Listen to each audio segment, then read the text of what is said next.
Hello everybody and welcome to Ty Tiger Reacts. I'm Ty Tiger, I'm reacting to stuff, and today we're diving back in to some fictional stuff by my Parabatai, my dear friend and my business partner, Willie, aka Cosplay2637.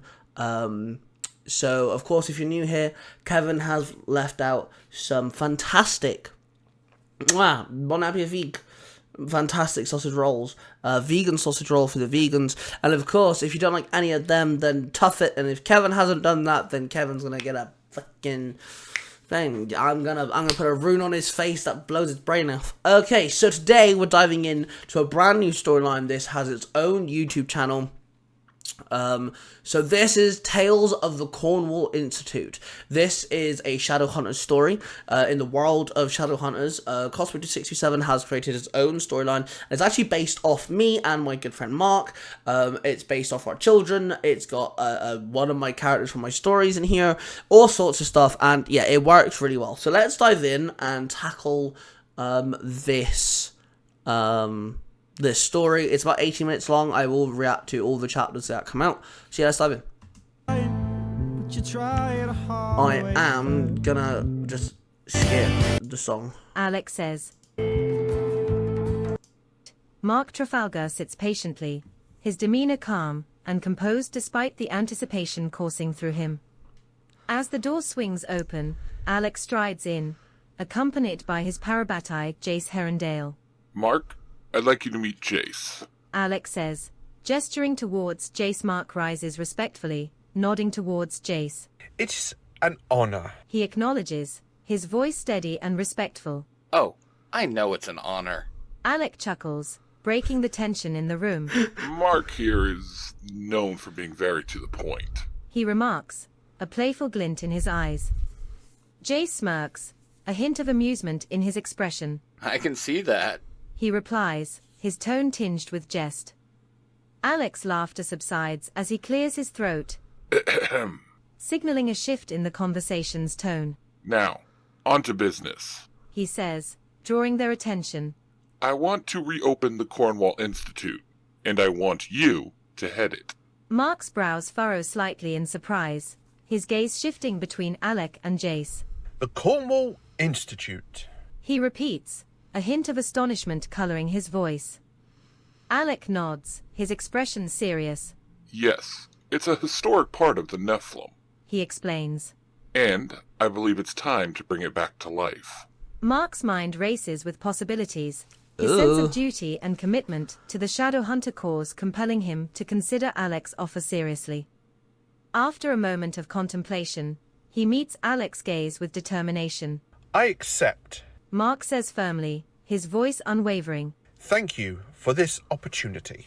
Jace hands Alec a stack of papers that he had been holding, and Alec accepts them with a nod of thanks. Here's the candidates I think would benefit from going there. As Alec looks over the papers, his brows furrow in concentration, scanning the contents intently. Interesting choices. Alec remarks, his tone thoughtful as... Okay. I do like how we've got some build up between Alec, Jace and Mark. I like the fact that, Mark isn't just there, just randomly, doing this interview. We do see the build up. Don't know why Willie's done a voice for one of them, one of the two boys. He could have just, talked different. But hey, it's fine.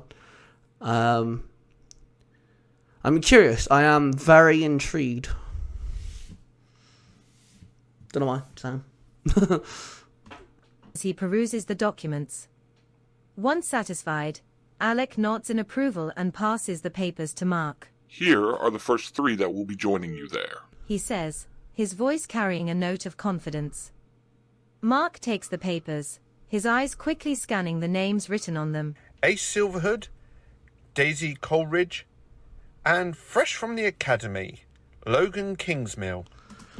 So all 3 of them are for me.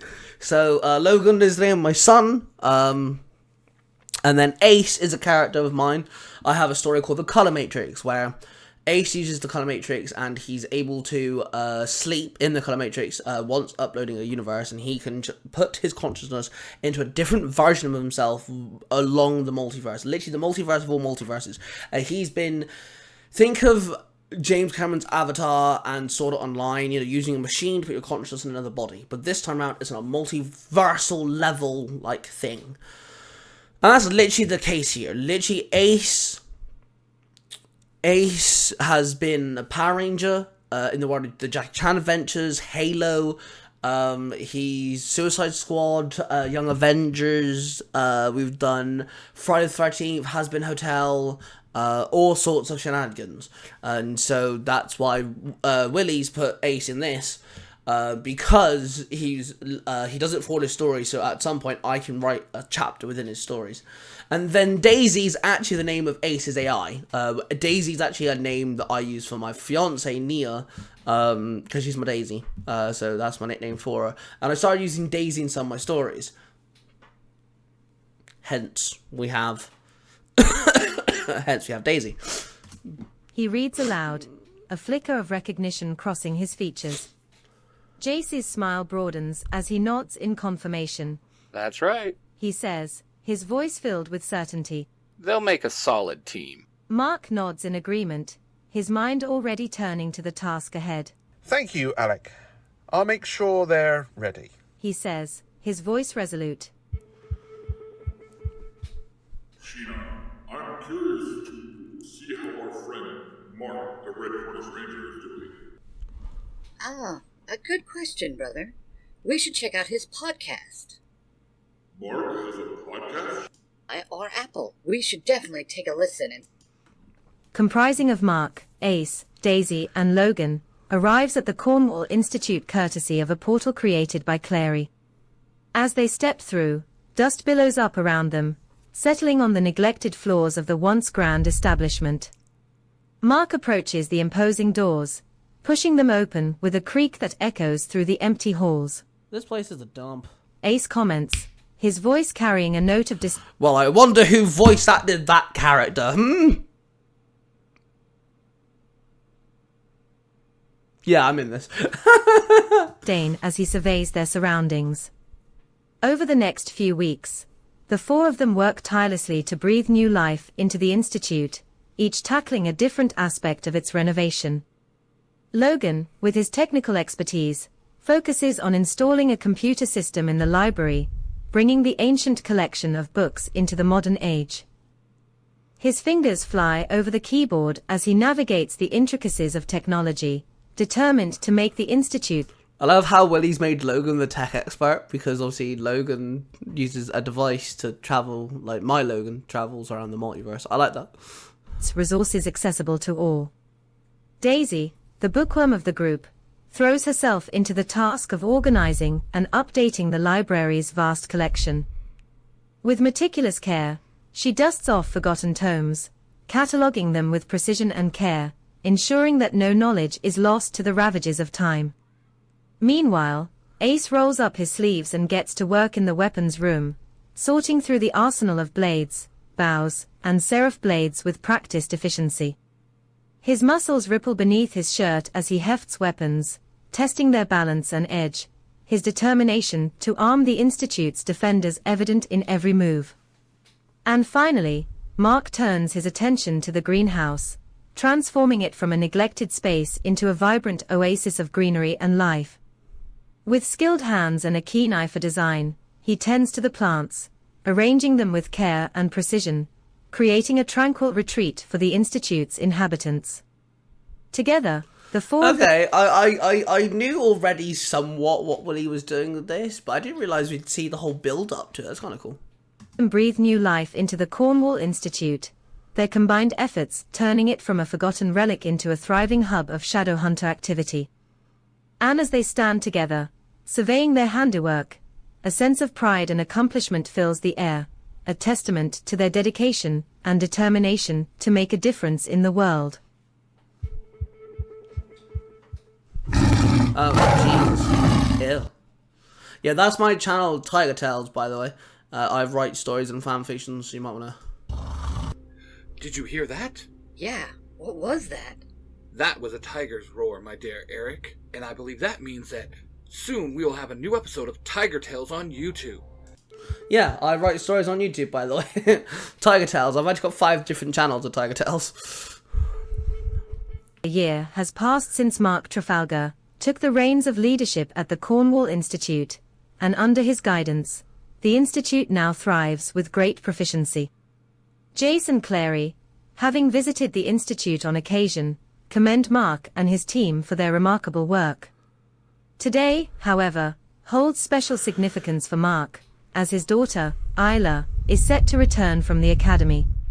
As the portal shimmers to life, Magnus Bane steps out, his trademark flair evident in We got every Magnus? movement. Yo! Behind him, 2 girls follow, one of whom is unmistakably Isla. The other is Kylie So Isla is Mark's daughter in real life. Lovelace. I do believe these lovely girls belong to all of you. Magnus And Kylie is Willie's daughter that he lost. Willie quite often uses his children, but hasn't used Kylie yet, so this is Kylie's introduction to cosplay dude 637's storytelling. jokes, his voice dripping with amusement as he gestures towards Isla and Kylie. Isla wastes no time, breaking into a run as she dashes towards her father.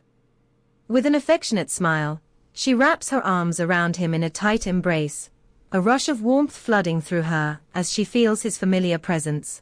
Hey, Dad! She says, her voice filled with excitement and Fair, Mark, well done. That's cool. So we're actually playing the girls. So I voiced Daisy, not very well. Mark's voicing Isla. And then I think Willie's doing Kylie. I don't know how he's doing Kylie. joy. Mark returns the embrace, his heart swelling with pride at the sight of his daughter. Welcome home, Isla. He says, his voice choked with emotion. As they pull apart, Isla's gaze shifts to the others gathered around them, her eyes alight with enthusiasm. With a grin, she turns to Kylie, her closest friend and Parabatai, and gestures towards the group. Hey everyone, this is Kylie, Isla announces, her voice bubbling with excitement. my best friend and Parabatai. Kylie steps forward, her expression You warm. can still tell it's Mark. But it sounds like Mark if he belonged in a kid's cartoon. Mark, I love you, bye. That's great. I love that. That's awesome. And welcoming as she extends her hand to the others. It's great to finally meet all of you. She says, Yeah, I thought so. William would voice her. Yeah, so it's us 3 males are voicing for males. Sorry, I really have to. My hair is really bugging me. Yeah. Right, let's go. her voice tinged with anticipation. As Mark sets his eyes on his daughter, a mixture of surprise and concern washes over him. Your Parabatai? He exclaims, his voice tinged with disbelief. But Isla's response is swift and decisive. Yes, Dad, I chose this. She asserts, her tone firm and unwavering. I know you'd never find one, but I did, and I am honored to have her as mine. Her words hang in the air, a testament to her independence and determination to forge her own path in the world of Shadowhunters. Logan, however, is quick to interject with a disparaging remark. Ew, gross. She's a drag. You would not catch me dead one of them as my Parabatai. He barks, his voice laced with So basically, Willie wanted some confrontation, so he made Logan lash out. And a dreg is kind of like the N word for, or muggles. You know how in Harry Potter, if you're a muggle, you're human born. Basically that, you know, it's the derogatory term for someone who's human gone into being a shadow hunter. Kind of like how Harry Potter has, like, you know, if you're a human born but you can do wizardry, you're a muggle, you know, the N word towards black people is like that sort of like derogatory tone. So basically Logan's being a twat right now. with contempt. But Kylie is unfazed by his words, her own resolve shining through. You know, Logan, a lot has changed in the last year. She retorts, her tone dripping with defiance. And I could totally take you in a fight now. As tension crackles in the air, a challenge hangs between them, and as the others watch on, caught in the midst of this clash of wills, the bonds of friendship and loyalty that unite them are put to the test, revealing the strength and resilience that lie within each of them. Now, children. Magnus interjects, clapping his hands together with a sense of authority. Let's do remember you're all on the same side, and my husband would be so mad if all you started killing each other. He chides, his tone carrying a hint of amusement. Kylie's eyes remain locked on Logan, her determination unwavering as she pleads. Come on, Mr. Magnus. Let me just show this punk once what I can do. Logan, bristling with indignation, retorts sharply. Don't call me child, I'm 19. Magnus's smile fades instantly at Logan's outburst. Oh, my dear boy, you are all children to me. He remarks, his... Yeah, Magnus is like 900 and something years old.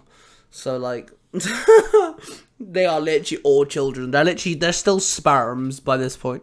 Tone turning solemn. I may look fabulous, but I am so much older than any of you. I love Willie's interpreting Magnus, man. Just it's like, I do look fabulous. I am fabulous, darling. Even know. He then turns his gaze to Mark, who offers a silent nod of agreement.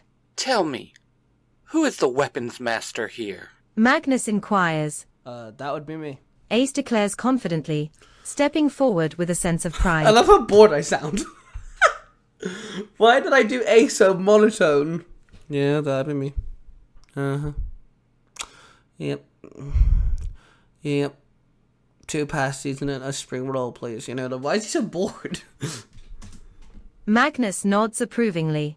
My good man, do we have a place where these two could settle this? He asks, his eyes sparkling with mischief. You bet we do. Ace responds. You bet we do. What did I put on this voice for? I don't even know. It's like I'm trying to sound like I'm from New York or something. Damn, dog.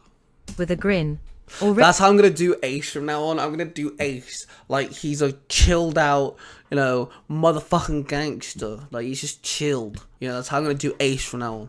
So Willie, if you're watching this, that's how I'm gonna do Ace. He's a chilled out motherfucker. Ready turning to head into the institute. Peachy. Magnus replies, his smile Willie, never say Peachy again. That was creepy. Turning as he motions for everyone to follow Ace. With a sense of anticipation hanging in the air, they set off together, ready to witness the showdown between Kylie and Logan. Hey listeners, I'm glad you're enjoying what Oh, you're listening to. Billy and Jim, you always have to interrupt shit. Go away. Zio to I'm joking. I love Billy. He's great. Hero Podcast. Training room. Ace leads everyone to the center where a ring awaits, its boundary marked by white lines on the polished floor. So, how are we playing this? Hand to hand or using weapons? He inquires, his eyes scanning the group.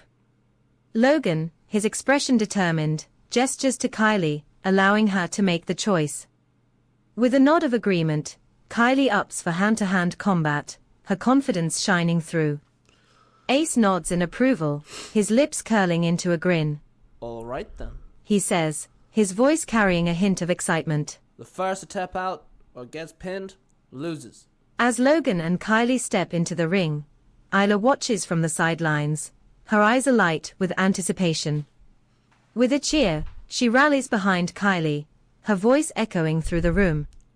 The two opponents square off, their movements fluid and precise as they circle each other, searching for an opening. Each strike and block is met with equal force, the sound of their blows reverberating through the room. But as the battle rages on, Logan begins to grow overconfident, his guard slipping ever so slightly. Sensing an opportunity, Kylie seizes her chance, executing a swift sweep kick that sends Logan crashing to the floor. The room erupts in cheers as Kylie pins Logan down, her foot pressed firmly against his throat. Magnus and Isla burst into laughter at the sight, their amusement infectious. But Logan's pride cannot bear the humiliation, Ah! And with a surge of anger, he moves to retaliate. So I just had when I got the lines for to do this to record them for Willie, I literally had in speech quote like speech marks, yelling like I can't remember what it put down, but I had a description. So I was like, all right, I'll just scream, but I couldn't scream probably like, right now. I can talk as loud as I like because it's like midday, like legit, like it's sunny outside right now, you know, right? So like. Like fucking, this was like midnight, so I had to be quiet. My son and my fiance was asleep. So that's the most pathetic like scream ever. Before anyone can react, Ace steps in with lightning speed, locking Logan in an arm hold and pulling him back. Not so fast, kiddo. Ace admonishes, his voice firm but calm. You lost. Now do the honorable thing and accept it. With Ace's intervention, the tension is... See, I never put two and two together. I had all sets of lines. I never put two and two together that Ace would be stepping in and telling him to fuck off. I never actually clicked on. And the room begins to dissipate. This podcast is a production of the Three Ranger Bros. Well, you know, Three Ranger Bros, you know, like we're there. The Red Cornish Ranger. Cosplay and myself. So make sure you check us out. Studios, in association with Zio to Hero, the podcast.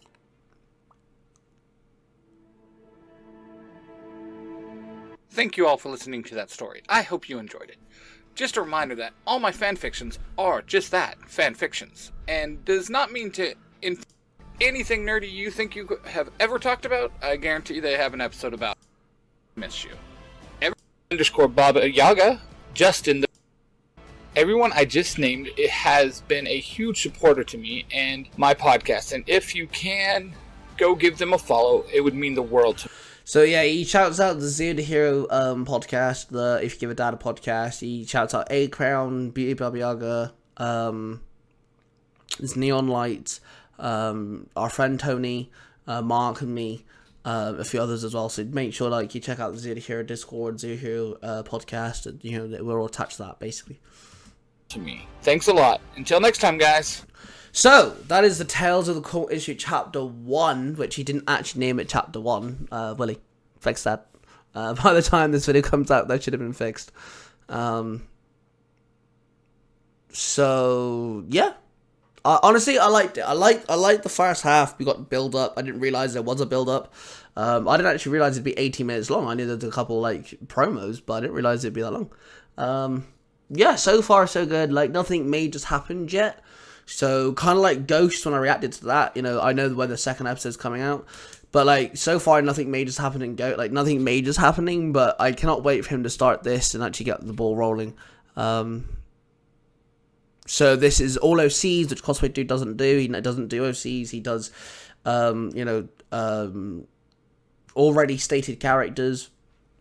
And, you know, his Ultra Ranger storyline is based off the MMPR team, or is the MMPR team of Rangers. You know, he's doing a Shadowhunter storyline, but it's actually Shadowhunters and things like this. So he doesn't do OC, so it's intriguing to see what he does.